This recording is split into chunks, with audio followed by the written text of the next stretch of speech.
संग दिलवो ले जा रुमाल में, एगो चुमवो ले जा गाल में, संग दिलवो ले जा रुमाल में।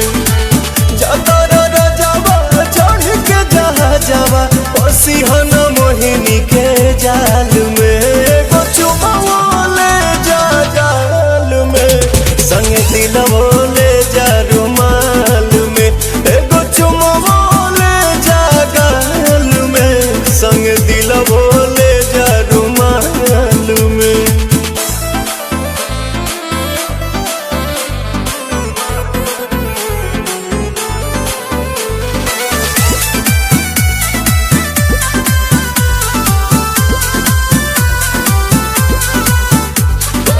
चरा प हमरा तू सायन पिया, कोनो दोसरा प मर बनलायन पिया।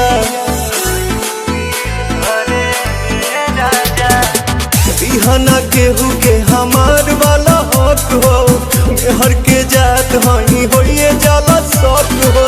सातो बचनवा न भोले हो सजनवा, लजिया बचैहा हर हाल में, एगो चुमवो ले जा गाल में, संग दिलवो ले जा रुमाल में, एगो चुमवो ले जा गाल में, संग दिलवो ले जा रुमाल में।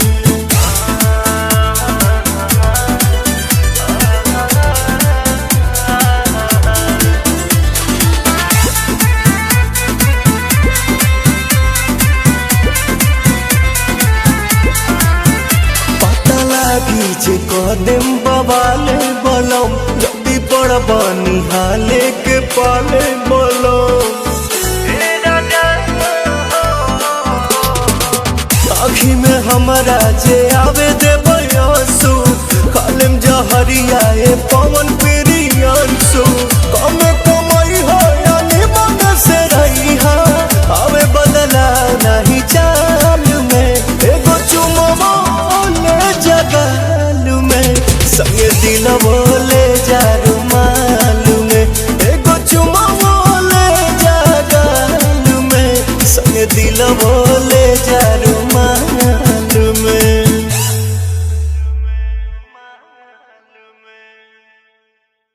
चुमवो ले जा गाल में, संग दिलवो